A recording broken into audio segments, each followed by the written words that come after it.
Isu linas terus menghangat dan kita lihat perdebatannya telah berlangsung sejak sekian lama. Berikutan himpunan yang menentangnya juga telah menghangatkan kembali isu ini. Bahkan perdebatannya telah pun berlangsung. Namun, kita melihat apa yang ada di YouTube, apa yang ada di Facebook, apa yang ada di web dan juga blog, seringkali tidak dipertemukan. Justru perdebatan hujah yang sama ada menyokong atau menentang linas seringkali diperdebat, dibentangkan secara terpisah.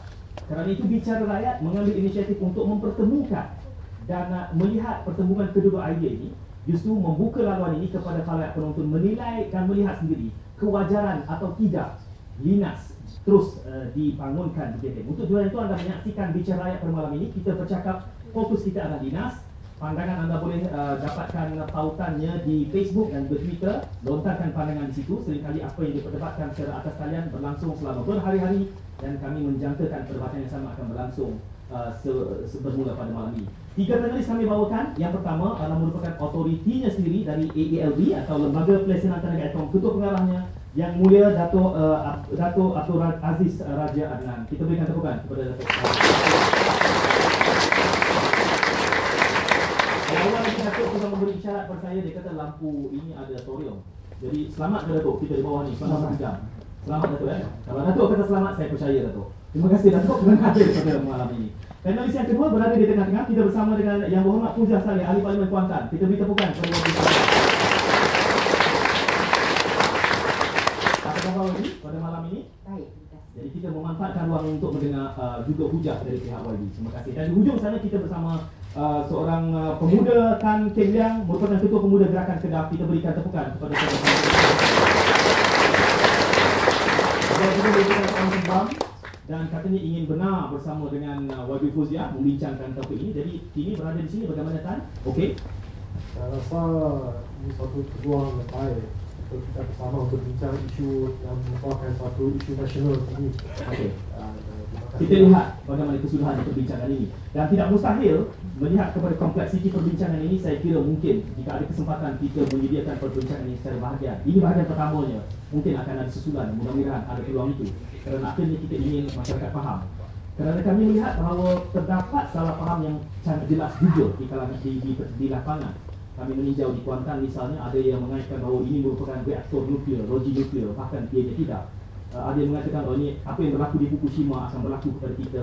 Jadi sebelum saya bermula dengan YB Fuzia dahulu, kita melihat perdebatan ini panjang. YB sudah menjawab, dibalas, dijawab lagi. Tetapi masih berterusan perdebatan itu. Di dalam siri perdebatan yang panjang itu, yang terpisah-terpisah itu, sehingga ke peringkat ini YB, apa lagi kebimbangan yang ada pada pihak YB kalaupun ini dibutirkan secara poin-poin? Terima kasih.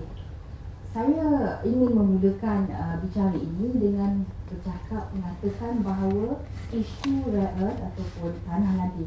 Saya ingin menggunakan tanah nadir di sini. Sebab selama ini orang menggunakan perkataan nadir bumi. Sebab rare as in nadir dan earth as in tanah. Itu tanah nadir. Jadi dalam isu tanah nadir ini selalunya kita hanya melihat daripada satu sudut, iaitu keselamatannya dilihat dari sudut radiasi. Ya? Saya ingin membawa perspektif bahawa isu melihat keselamatan rare earth refinery seperti ini. Jadi bukan isu radiasi yang YB ketengah. Saya ingin ketengakan bahawa ini isu yang multifaceted ataupun isu yang melibatkan pelbagai facet ataupun aspek.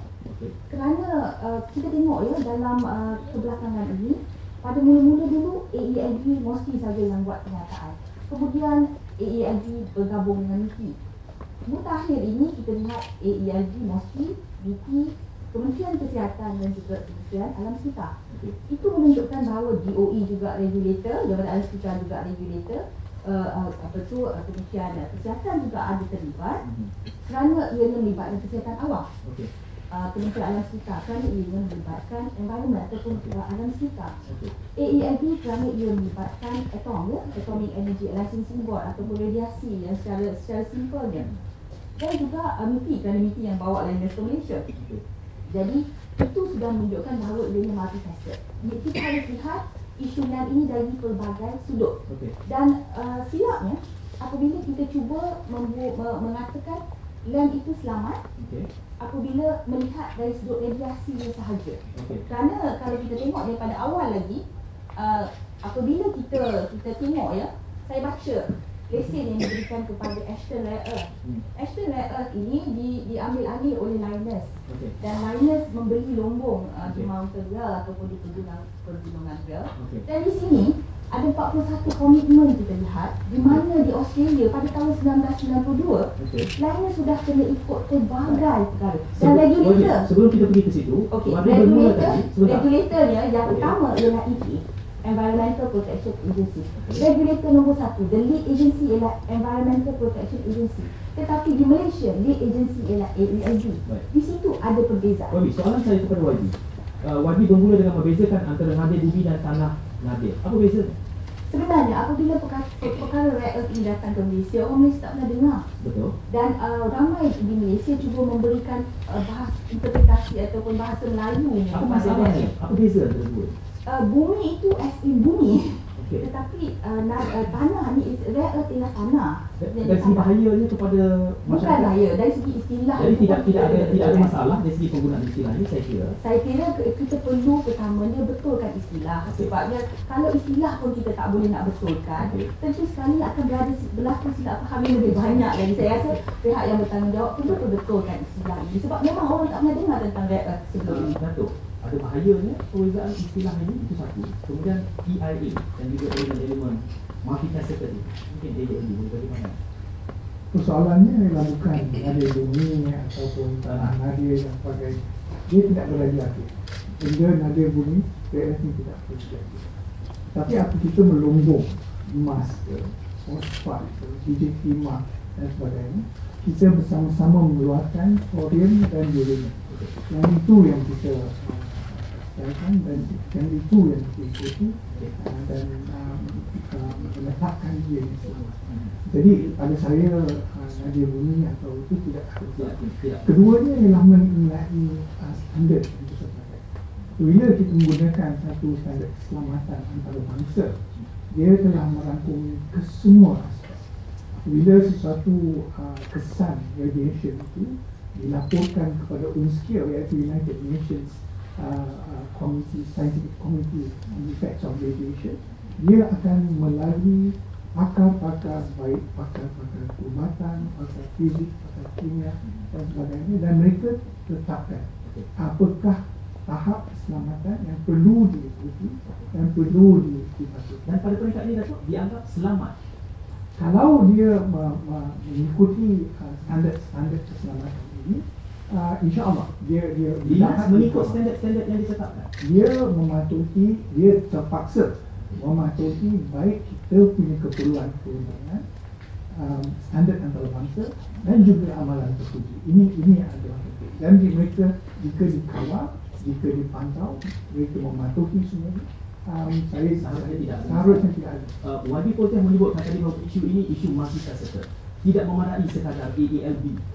Di dalam lembaga pesanan tenaga sendiri, pesanan kesihatan diwakili oleh pimpinan Ketua Pengarah ini, Datuk Dr. Nurul. Jadi sudah ada. Di dalamnya ada juga engineer, ada juga chemistry. Saya pun berlatar belakang perubatan.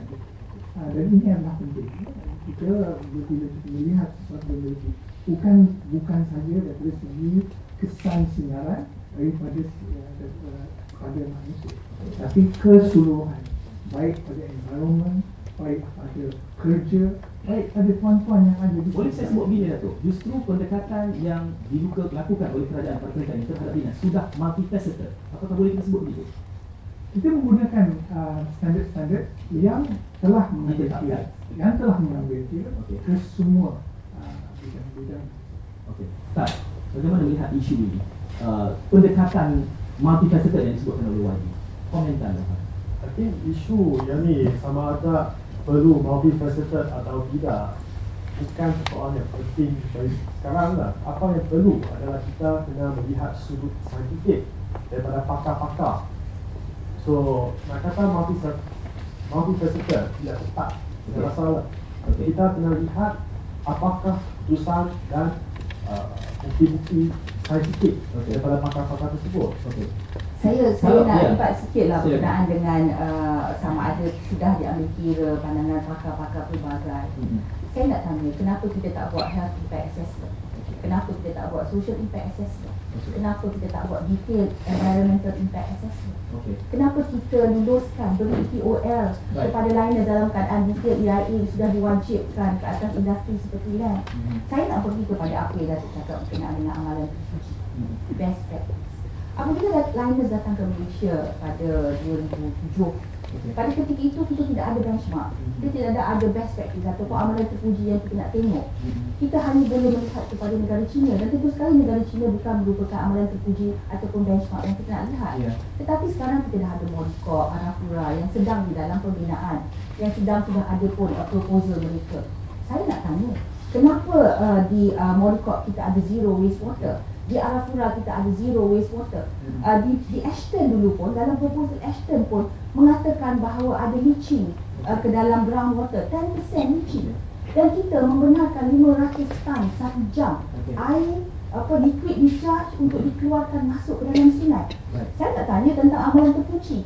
Jadi apa amalan terpuji best practice yang kita ikut? Jadi what is our benchmark? Wadi, saya telah pergi ke Gebeng dan saya mendapati itu kawasan industri.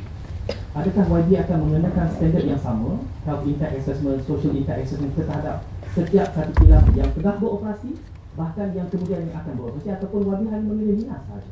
Social impact assessment dan health impact assessment adalah sebahagian daripada DPA. Adakah ia telah dilakukan untuk kilang-kilang yang lain? Apabila kilang itu termasuk dalam list of prescribed activity, maka seharusnya oleh kerana rare earth refinery ataupun rare earth ini satu industri yang baru di Malaysia, maka pada awal mereka datang, DCEI bukan termasuk di dalam list of prescribed activity. Ianya hanya dimasukkan oleh Kementerian Alam Sekitar pada tahun Jun, pada bulan Jun tahun 2011. Jadi maksudnya kita baru dalam industri ini, kita tak tahu pun tentang industri ini. Ini yang membuatkan kita tidak tahu nak tengok ke mana, ataupun nak tunjuk, nak ikut mana tunjuk arah. Okey, saya ingin tanya, tadi YB katakan bahawa standard ini akan dikenalkan kepada industri tersebut lah. Tapi baru-baru ini ada suatu isu yang penting berlaku di Paku Kawan di bawah Kerajaan Pakatan Rakyat di Pulau Pinang berkenaan dengan bidang solar panel. So, adakah yang itu juga dikenalkan standard sedemikian? Saya baru saya dengarkan jawapan daripada yang berhormat Ketua Menteri Pulau Pinang bahawa dia hanya kata ini diluluskan oleh pihak-pihak persekutuan, tapi dia tidak kata apakah tindakan akan diambil untuk elak pencemaran seperti ini. Baru-baru ini di Biang September 2021. Saya rasa saudara tak harus elak daripada ini. Wajah ada peluang, siapa sini? Kita dengar. Saya rasa contoh keadaan sekarang bukan hanya contoh seperti contoh keadaan beberapa tahun dahulu. Kita tidak bekerja di dalam silo.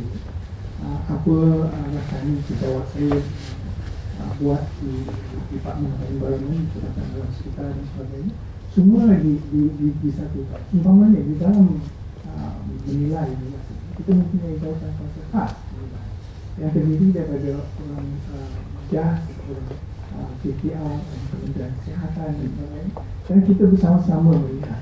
Dan jika ada masalah dengan kecepatan itu, maka kita akan menggunakan. Jadi keputusan itu adalah bukan keputusan lembaga Presiden Tenaga Atom saja, tapi keputusan itu adalah menyeluruh yang merangkumi semua pihak-pihak termasuk. Kita akan berehat seketika selepas ini. Kembali nanti saya ingin Datuk untuk memberikan penjelasan tentang leaching yang dibimbangi tadi dan volume nadi bumi dia masuk itu. Sejurus selepas kita berehat seketika. Teruskan bersama kami.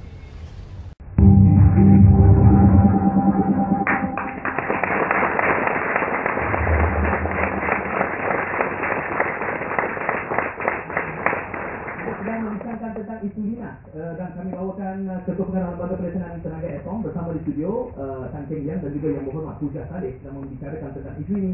Sebelum kita berehat tadi, Datuk menjawab sedikit, tapi Datuk juga saya minta untuk menjelaskan kritik yang juga dibawakan oleh Yang Berhormat tadi. Pertamanya soal water leaking yang dikatakan akan masuk dalam sistem pengairan sungai satu. Yang kedua, kebimbangan terhadap jumlah nadi bumi yang masuk ini besar dan itu berbahaya. Bagaimana kita menjelaskan isu ini? Apakah tidak ada kebimbangan itu? Yang penting bila kita mengawal satu industri itu, kita mesti mengenal pasti bagaimana sifat dan ciri yang berbahaya. Jadi kita tahu kemudian dengan diri ini tidak akan laut dan air, sungai. Jika dia terlepas ke dalam tanah, dia akan melekat pada tanah dia. Di dalam pengalaman kami, di dalam membersihkan teknologi ART di Bukit Merah, kita dapati bahawa semua kontaminasi yang berlaku di atas tapak tersebut adalah terhad hanya kepada logi. Dan kami telah membersihkan, tidak masuk dalam sistem sungai. Tidak. Ini kes ART ini kita telah membersihkan logi itu, tapak logi itu telah pun diimankan kepada kerajaan itu sebagai tapak bersih, dan seolah-olahnya cradle kembali ke cradle. Maknanya kita asal kembali kepada asal. Dalam konteks ini apa SOP ni untuk memastikan dia tidak masuk dalam sistem?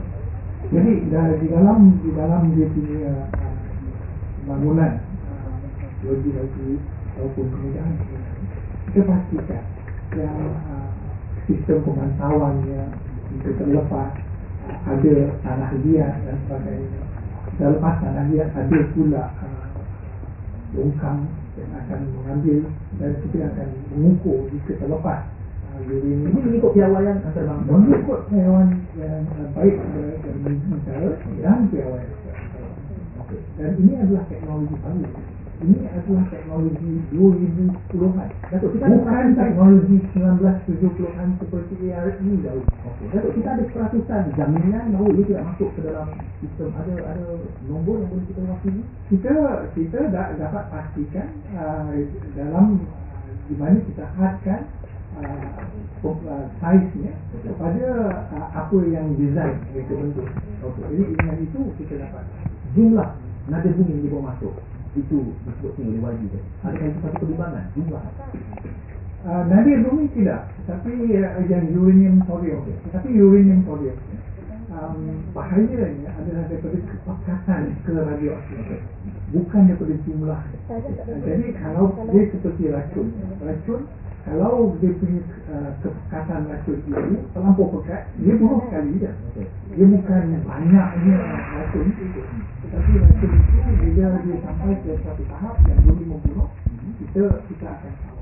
Bukan banyaknya. Okey, wajib ingin menambah. Saya ingin menambah dengan mengatakan bahawa tidak ada reaksi yang Okey. kita melihat kepada Morikot yang ada kebocoran 60 insiden yang tidak dilaporkan di Mountain Pass, California, yang melepaskan 600,000 gallon radioaktif waste. Tetapi pada ketika itu ianya di dalam kawasan yang arid di padang pasir, tidak melibatkan manusia, tidak melibatkan air bawah tanah, dan memaksa Morikot menutup kilang mereka dan membuat semula dengan menggunakan best practice zero waste yang mereka canangkan pada hari ini. Itu yang pertama. No industry is 100% efficient. Ya, jadi kalau ada kemalangan, kita terlalu dekat dengan manusia. Kalau ada kemalangan, kita terlalu dekat dengan sinar. Okey. Datuk kata tadi, thorium itu tidak larut di dalam air. Sifatnya tidak senang larut dalam air. Tetapi kita tahu sifat thorium itu kasih saja. Ianya cancer causing. Ya. Thorium ini boleh menyebabkan kanser. Debunya kalau kita hidup, ataupun kalau kita makan daripada tanah, ataupun binatang yang makan, boleh kita makan pula, ya, boleh menyebabkan ianya terlekat, thorium itu terlekat dalam sistem badan kita, dan boleh menyebabkan daripada jangka masa panjang, ya, kesan terhadap kesihatan. Jadi thorium, there is no safe threshold for cancer, for carcinogen. Dan di dalam public health punya amalan, kita mengambil, mereka menggunakan precautionary principle. Sebab itu best practice. Balik pula kepada amalan terpuji. Kalau di Morikot ataupun di Arafura, ya, Aston sekalipun buat di kawasan arid, jauh pada manusia, sparsely populated area, bukan seperti di Gebeng 2 km dah ada orang, 2 km dah ada kampung. Ya, jadi risiko dia itu the precautionary principle kita kena apply. Jadi itu saya yakin Datuk ingin menjawab bila selepas ini elemen-elemen kerana pasca ALB sudah ada dari panduannya, jarak-jarak segala macam, tapi saya dapat isyaratkan ini. Saya ingin tambah bahawa kerajaan kan sudah mengambil langkah untuk rujuk perkara ini kepada International Atomic Energy Agency, iaitu forum tertinggi. Ini adalah suatu agensi yang dari pakar-pakar mereka tersendiri, dan mereka telah membentuk suatu pasukan 10 ahli yang terdiri daripada pakar-pakar daripada berbagai negara, termasuk negara Canada, Jepun. So, yang ni kita kena rujuk apakah dalam kandungan laporan tersebut, dan apa yang terlihat daripada kandungan bukan surat 50 ini. Mereka berkata industri ini selamat dan dinas telah mematuhi standard antarabangsa yang lebih daripada itu di Malaysia. Dan saya berkata bahawa kita kena terima hakikat daripada laporan saintifik, dan kerajaan juga telah mengambil langkah-langkah untuk mematuhi cadangan-cadangan yang diberi oleh IAEA. So, saya rasa kita kena terima hakikat saintifik bahawa dinas pakar telah mengatakan dia selamat. Dia kata selamat. Dia juga kata bahawa undang-undang di negara kita lebih daripada di Australia. So, ini adalah hakikat kita kena terima. Baik, di Facebook, sekaligus saya akan melontarkan ini kepada Datuk. Izzuan hari mengatakan pakar hanya kata, tak disertai dengan fakta dan data. Itu pandangan. Ini pandangan awam yang berdebat tentang isu ini, dan ini yang harus kita tangani. Kerana sampai di Kuantan ada mengatakan ini untuk umpama Fukushima, itu semua persepsi yang salah yang harus kita betulkan. Kita bukan bercakap soal logi nuklear, kita bercakap soal kilang kimia. Dan beliau juga meminta, Izzuan Sari mengatakan harus guna bahasa layman dalam memahamkan ini, kerana jaga-jaga yang tinggi, karsinogen, thorium, ini sifat-sifat ini mungkin ini yang cabaran dia, Datuk. Bila kita cakap perkara teknikal, audiens kita ini yang duduk di Gebeng, yang berada di kampung berdekatan itu mendengar istilah radiasi, nuklear, ini istilah-istilah besar. 3 perkara yang disebutkan oleh Wabi Purjah tadi, Datuk, yang saya ingin bangkitkan. Contoh di California, kawasan yang arid katanya. Bagaimana contoh itu berbeza dengan kes China? Kemudian juga disebutkan tadi dekat 2 km. Apakah AELB terlepas pandang 2 km saja? Sama kali ini mengatakan itu opium dan uranium itu kan benda asing. Dia ada dalam batu batan kita. Jadi kalau kita takut dengan uranium dan thorium, maka kita jangan keluar dari rumah. Kerana batu kita, batu bata kita dan sebagainya ini penuh dengan uranium. Dan Malaysia adalah antara negara yang paling kaya dengan deposit uranium. Ya, ini keduanya setiap logi itu mempunyai ciri-cirinya tersendiri. Kalau dia buat di padang pasir, seperti saya katakan, dia bukan ada tanah liat di padang pasir. Jadi keadaannya lain, berbeza. Ya. Maka bila terlepas benda sesuatu dia dalam pasir, umpamanya air, ya, dia terus ke dalam. Tapi bila ada tanah liat, maka dia akan berhenti. Dan saya semua ini adalah economic cost. Bila dia tidak menggunakan air begitu banyak, itu adalah kerana dia pada pasir tak banyak air. Itu kedua, dia mungkin susah nak cari air, nak membawa. Jadi yang ini semua economic cost yang menentukan sesuatu logi itu akan dioperasikan. Jadi sifat thorium itu disebut menjadi karsinogen tidak dibimbangi langsung dalam pertimbangan, sebab itu menjadi sinaran adalah boleh menyebabkan kanser. Itu memang jelas. Tetapi bukan sinaran saja. Jadi kalau kita makan ajinomoto banyak benar dan sebagainya, ini pun kanser. Tetapi bila dikawal, bila kita gunakan berpengetahuan itu, sinaran boleh menyembuhkan kanser. Ya, ini penting. Jadi cara kita buat, cara kita kawal dengan berpengetahuan. Jadi kita dapat mengawal.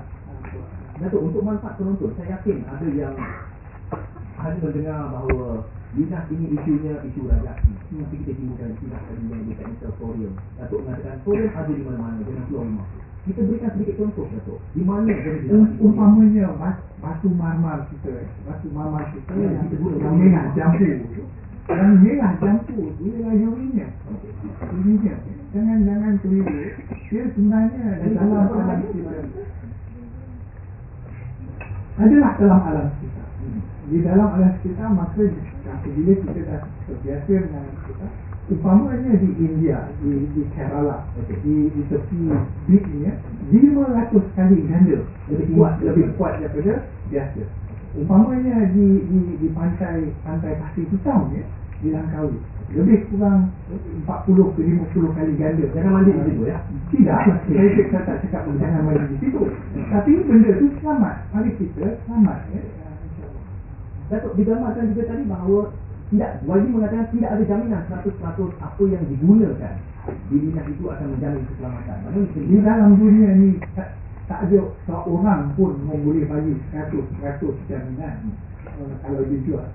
Kita pun tahu ya, dan orang Cina selalu memakai yang tendon yang dibuat daripada batu tu. Kalau digunakan di dada kita, maka kita akan melebihi had yang had perundangan tetapkan, iaitu 1 milisievert 1 tahun. Kalau kita gunakan dan tidur dengan benda itu, ialah 2 milisievert. Bukan saya kata berbahaya, tapi 2 milisievert ya, lebih tinggi lagi. Jadi kalau kita nak pakai. Yang kalau kita yang boleh membunuh ialah 10,000 kali ganda daripada apa yang kita lihat. Dan kita meletakkan piawai yang sangat selamat. Dia bukan saya kata 1 milisievert, 2 milisievert mati. Tak. 10,000 milisievert baru mati. Dalam bercakap soal isu dinas ini, radioaktifnya berapa milisievert? Kalau kita orang biasa dan apa yang kita dapati ialah kalau kita duduk di tepi pagar luar dia tu 24 jam bertahun-tahun, kita terima lebih kurang 0.002 milisievert. Yang berbahaya mengakibat kematian 10,000 milisievert. Kita hadkan orang ramai 1 milisievert. Okey, itu awam. Saya melihat isyarat YB Pujah ingin menambah. Di situ kita berehat buat pusingan ini. Kembali selepas ini kita beri laluan kepada YB Pujah. Terus sama-sama kami berdebat tentang isu ini.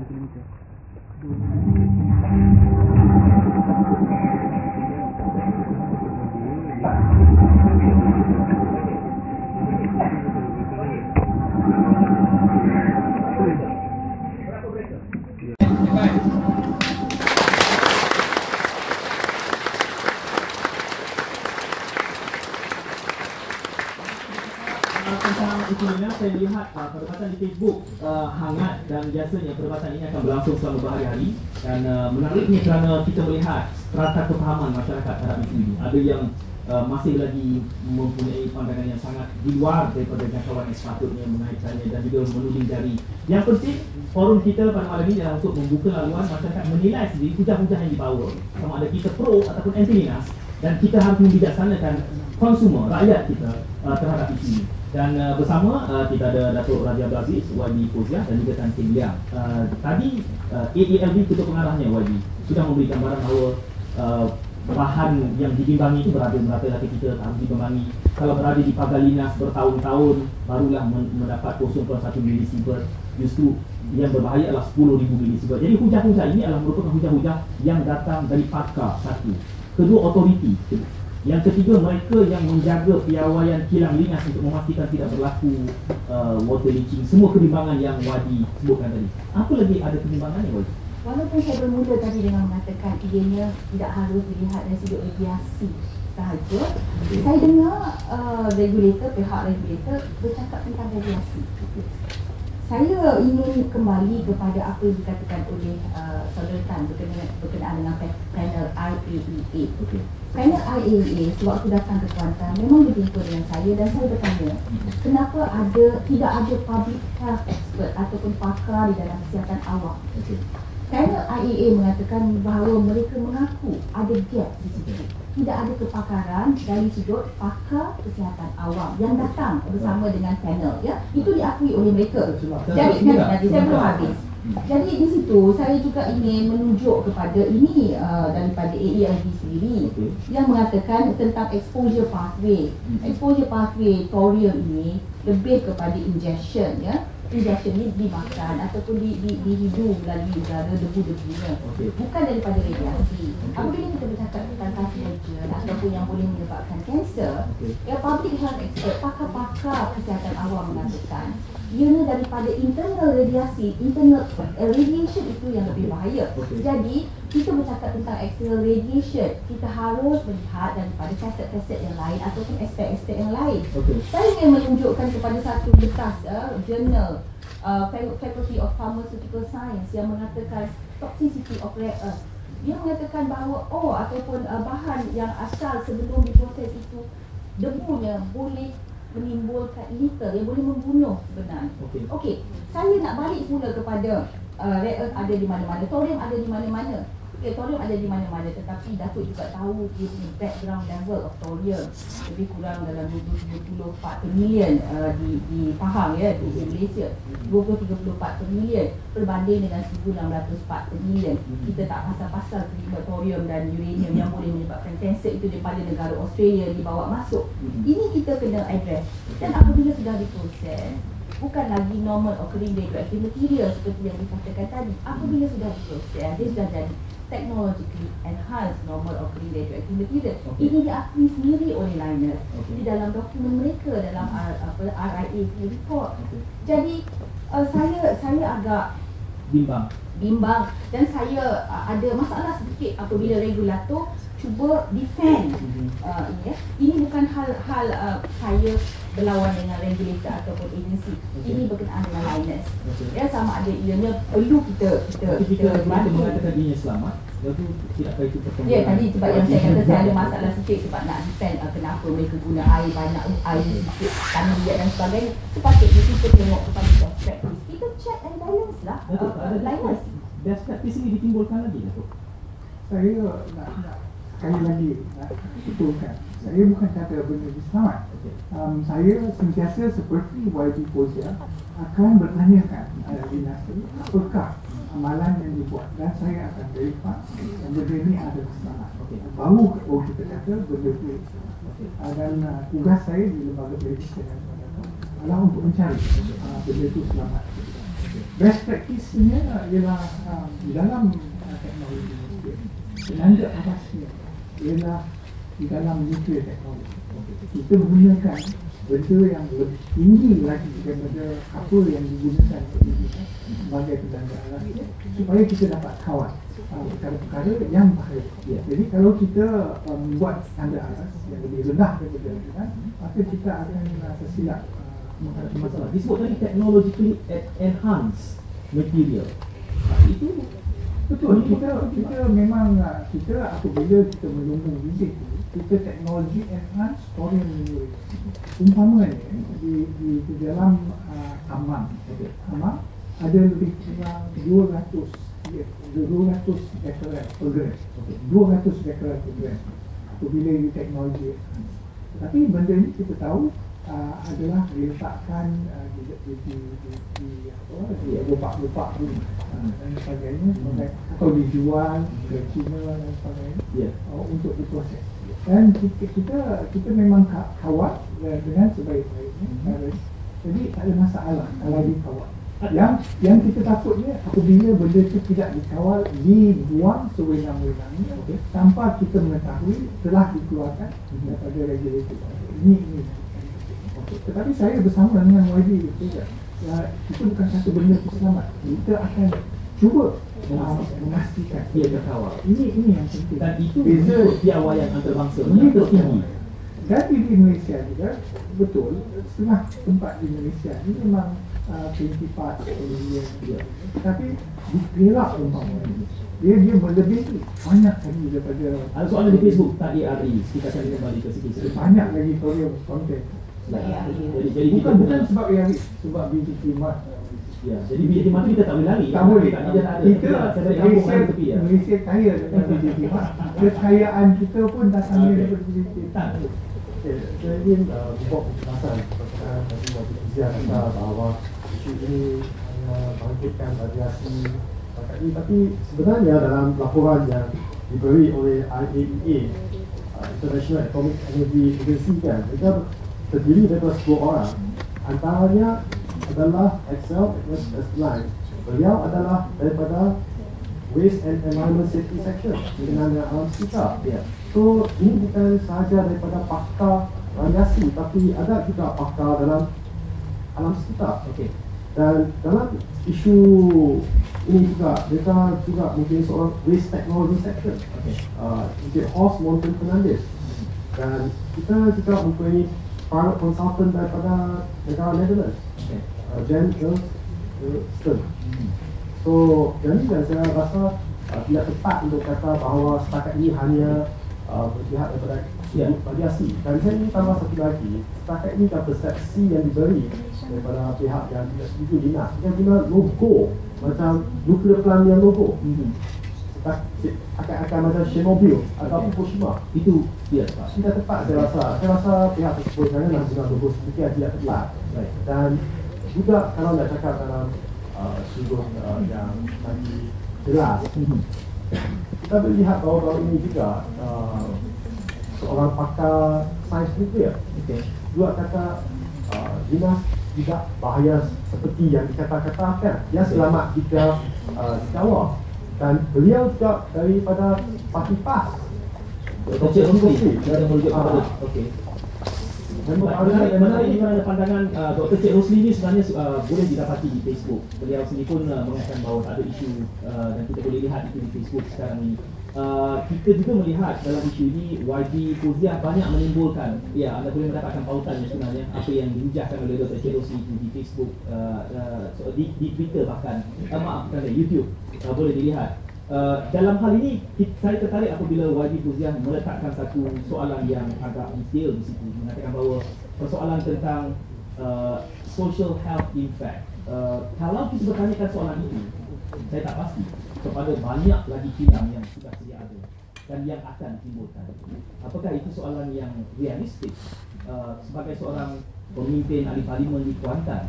Apakah itu standard yang kerana pertama ia sudah tidak lagi mengikut piawaian antarabangsa. Yang kedua, ia akan menimbulkan implikasi lain pula. Apa yang cuba dibawakan di sini? Mengapa sehingga ke situ? Meletakkan satu syarat lebih tinggi daripada yang wajar. Saya tidak meletakkan syarat yang lebih tinggi. Sebab sebenarnya health impact assessment dan social impact assessment ialah syarat wajib di dalam detail environmental impact assessment. Dan detail environmental impact assessment ialah wajib ke atas liners. Undang-undang kita mewajibkan. Sebab itu saya bangkitkan. Dia ada 17 saja yang wajib, ya, 17 prescribed activity yang wajib untuk dia adakan detail DIA. Maka bagi kita balik kepada pergibing ataupun industrial zone, ya, kawasan industri, kita ada capital plant, kita ada kilang kimia yang ada jelas best practice-nya. Saya bercakap dimula tadi bahawa ini adalah rare earth refinery yang tidak ada pada awal mereka datang, tidak ada contoh-contoh ataupun benchmark yang kita boleh ikut. Besar kemungkinan kita terlepas pandang. Kita ingat, kita tengok dokumen liners dan kita ingat, ya, mereka katakan rare earth is a strategic element used in green industry. Mereka kata ini elemen strategik digunakan dalam teknologi hijau. Betul. Mereka tak kata ianya meninggalkan sisa radioaktif. Mereka tak cakap. Jadi besar kemungkinan kita terlepas pandang. Sebab itu di awal mereka datang ke Malaysia, mereka tidak digunakan detail IAA. Dan apabila otoritis lepas IAA datang sedar bahawa perlu diadakan detail IAA, maka dimasukkan di dalam EQA, Undang-Undang Pemeliharaan Alam Sekitar. Wajib detail IAA ke atas liner. Ini poin saya. Jadi bukan semua kilang memerlukan health impact assessment, bukan semua kilang memerlukan strategic impact assessment. Kilang kimia ada best practice, ya, dan kita bercakap tentang rare earth refinery, bukan kilang kimia biasa. Ya, itu kita kena bezakan. Baik, selepas ini kita akan mula menangani soalan-soalan penonton. Teruskan bersama kami bercakap tentang isu dinas.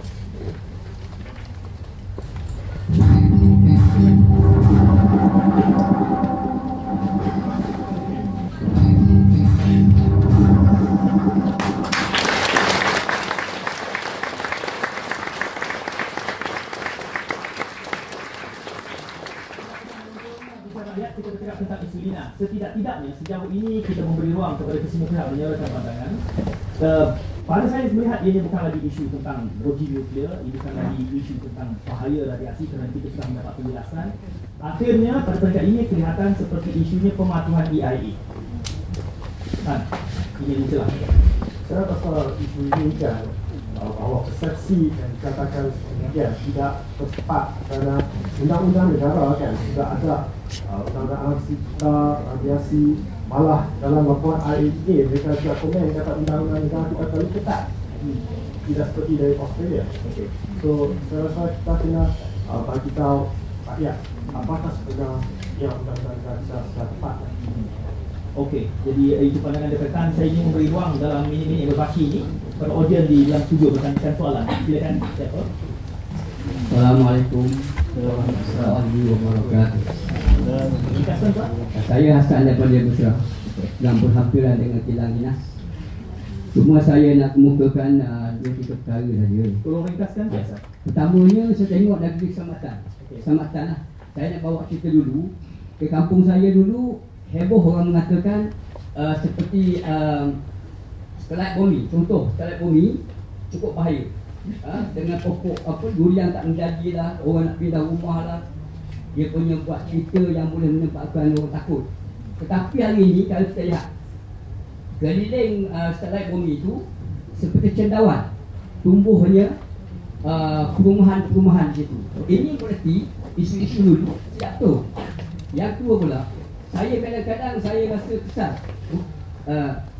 Isu dinas ini hingga nak runtuh Malaysia, bukan pada pangkatnya Malaysia. Sebab dengan penduduk perasaannya pada kereta-kereta stop dinas, apa tujuannya? Kata kita nak cari jalan yang baik. Dulu saya dengar, saya ikut perkembangan daripada Dr. Rosli yang timurnya menyatakan Dr. Rosli ini adalah pakar atau apakah kita tak percaya dengan penjelasan dia? Sedangkan dia ada dua pakar, ada payung pas menyatakan yang itu ada selamat.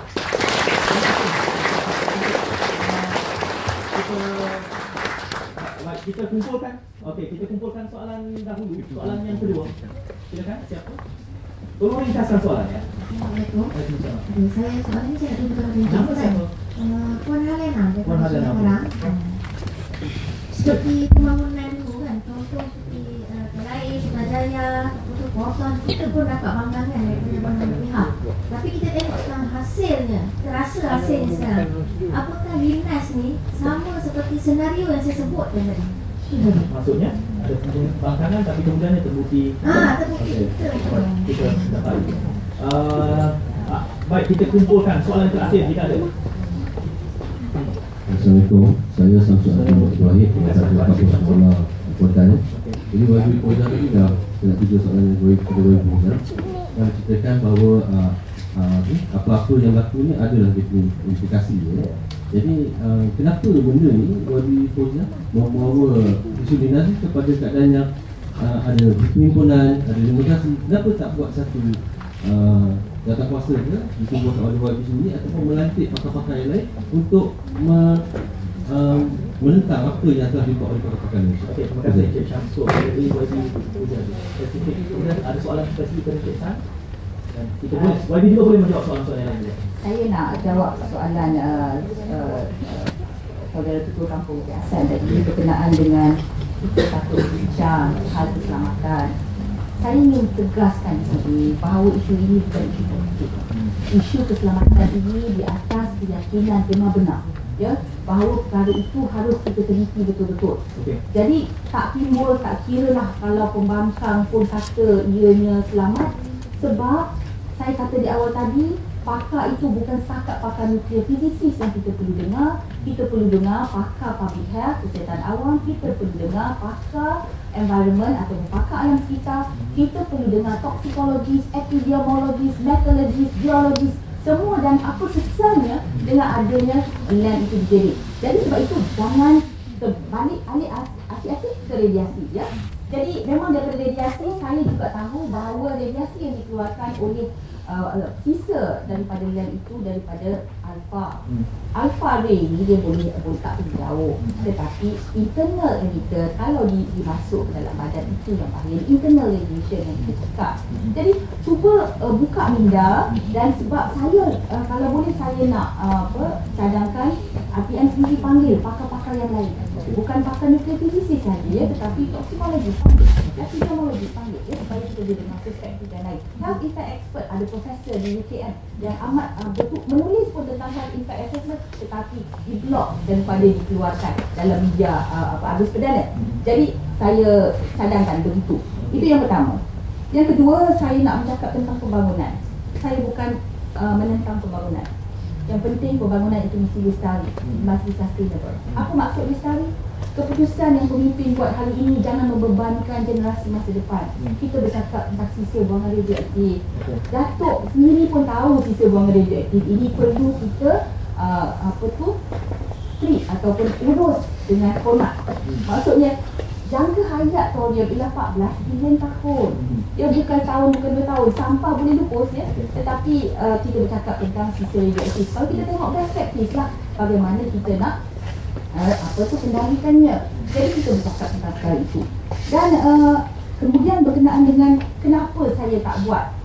Saya ingin satu panel ya. Saya ingin nak bawa kepada perhatian orang semua di sini bahawa saya mula bercakap isu ini 6 bulan selepas saya dilantik ahli parlimen. Pada November ya, November 2008 saya dah bercakap di parlimen. Saya dah bentuk jawatan kuasa. Ya, saya dah mula buat penerangan. Saya dah bincang dengan orang ramai. Ya, jadi sekarang ini perjuangan itu bukan perjuangan saya seorang. Perjuangan ini perjuangan rakyat. Jadi kalau orang lain nak anjurkan, tak boleh nak mengatakan saya. Ya, kalau orang lain kata nuclear plant, saya cuba betulkan. Dan saya cuba beri penerangan. Ia bukan nuclear plant. Ia ni memang bukan nuclear plant. Kita tahu bahawa it is a refinery. Dan logik pemprosesan tanah nadik. Bahan ore dia tu yang datang, mineral yang datang itu diproses. Rare earth element di hujung itu tidak bersifat radioaktif. Thorium dan uranium itu yang bersifat radioaktif dan juga karsinogen yang boleh menyebabkan kanser. Ianya keluar sebagai sisa. Itu isu. Kalau tengok handset daripada November 2008, itulah yang saya cakap ya. Jangan kita buat silap, jangan kita putar balik fakta. Sebab ini bukan isu politik, ini isu keselamatan dan kesihatan rakyat. Sedikit soalan kepada Encik Hassan Ketua Kapur. Dari sini kan kerajaan sebenarnya telah menerima cadangan-cadangan daripada IAEA dan mereka sudah sepertilah contoh mereka ada minta defisit 50 juta daripada syarikat dinas untuk pastikan keputusan sisa buangan daripada tersebut, dan kerajaan juga telah kata akan pastikan dinas adakan suatu tempat untuk keputusan yang selamat untuk kilang tersebut. So kerajaan sebenarnya amat prihatin dalam isu ini dan bukan saja nak pertahan dinas. Ini bukan soal pro dinas, kata kita sokong dinas. Ini adalah fakta. Kita nak pro fakta. Jangan kita beri kata isu ini tidak tepat atau bahaya, sedangkan fakta kata sebaliknya.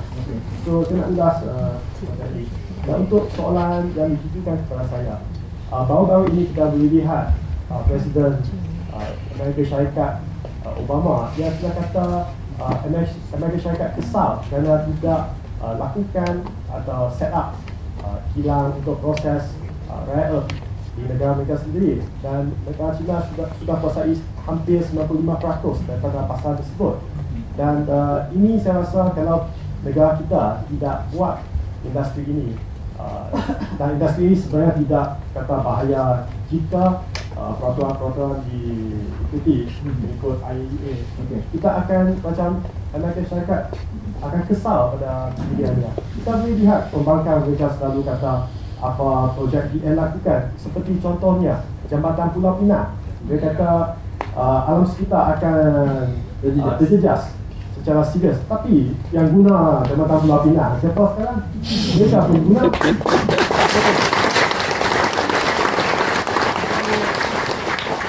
Dan saya nanti nasihatkan pihak-pihak tertentu kan, kalau mereka bukan pakar dalam radiasi atau bukan pakar dalam isu ini, jangan komen dan beri fakta-fakta saintifik. Biarlah pakar-pakar yang buat. Saya tadi kan, saya sudah elak daripada buat apa-apa pernyataan saintifik. Biar Datuk Raja Aziz fakta dia buat. Saya rujuk kepada laporan IAEA dan saya terima hakikat bahawa selamat jika peraturan-peraturan dan cadangan-cadangan mereka diterima oleh kerajaan, yang saya sudah ketahui kerajaan terima semula. Okey, Datuk. Ini saya nak ceritakan sini, nak menyaksikan bukan semuanya bahan radioaktif itu bahaya. Ya? Kalau kita kata macam itu, maka kita boleh kata gula boleh membunuh. Jadi kalau kita mengatakan itu, dia ada tahap-tahapnya yang dia boleh memudaratkan. Dan ini adalah tugas saya. Tugas saya sebagai lembaga perisinan. dan juga balik pada EIA dan EIA itu, saya tidak akan membuat satu keputusan tanpa Ketua Pengarah Jabatan Alam Sekitar mengatakan dia telah luluskan. Dia sekaligus, dia bukan saya seorang saja yang mengatakan dan just kata seorang dia saja. Tak, kami memang bercakap antara satu. Dan bagi satu contoh ya, apabila saya kata ini tidak lagi dikawal oleh saya, benda tu automatik dia jadi bawah kawalan JAS pula. Dia tu bukan semuanya lepaskan. Tidak. Ini bukan caranya kerajaan berfikir ya. Ini adalah amat penting. Parlimen Datuk mengapa masih timbul penyimpangan masyarakat meskipun penjelasan telah diberikan? Sains nuklear ini adalah satu cabang sains yang begitu rumit. Saya pun dulu masa belajar pun tak suka belajar. Jadi begitu rumit dan apabila benda ni begitu rumit nak difahami, maka orang membuat andaian-andaian dan kita ada beberapa contoh yang tidak baik. Dan kerana contoh-contoh yang tidak baik itu, maka masyarakat antarabangsa, masyarakat etnikal antarabangsa telah mengambil langkah-langkah supaya kita mengawal penggunaan dia, baik dari segi penggunaan dia sebagai tentera, keselamatan orang ramai, keselamatan orang yang bekerja dengannya dan sebagainya. Ini yang penting. Sinaran adalah di sini di Malaysia sejak 2 tahun selepas X-ray discover oleh Roger. 2 tahun terus pergi ke Teluk Ensign masa tu, Teluk Ensign. Sekarang ni Teluk Intan, right? Orang tak boleh membeli X-ray kerana dan kita begitu advance di dalam sekali. Jadi kita jangan takut. Jangan takut benda yang kita tak faham. Kita faham dulu dan kita kawal. Ini yang untuk tujuan memahamkan itulah maka kita memberikan laluan kepada ketiga-tiga panelis. Kita berikan tepukan kepada ketiga-tiganya. Kita sudah membasmi ataupun cuba untuk meyakinkan bahawa ini bukan cakap soal logi nuklear, bukan soal radiasi yang terlalu besar jumlahnya. Ia merupakan sebahagian daripada norma kita melakukan tugas. Ada isu-isu yang harus kita tangani, ada kefahaman baru yang harus kita titipkan, dan kerana itu anda harus terus mendapatkan maklumat. Ada banyak sekali di Linas juga sudah pun di Facebook Linas anda boleh mendapatkan maklumat dan banyak sekali perbuatan. Bahkan pandangan Wabi Fuziah juga anda boleh terus ikuti dari blognya. Jadi terima kasih sekali lagi kepada semua panelis yang hadir pada malam ini. Terima kasih kerana kehadiran anda. Kita jumpa lagi dalam episod akan datang. Assalamualaikum, salam hibah, salam satu Malaysia.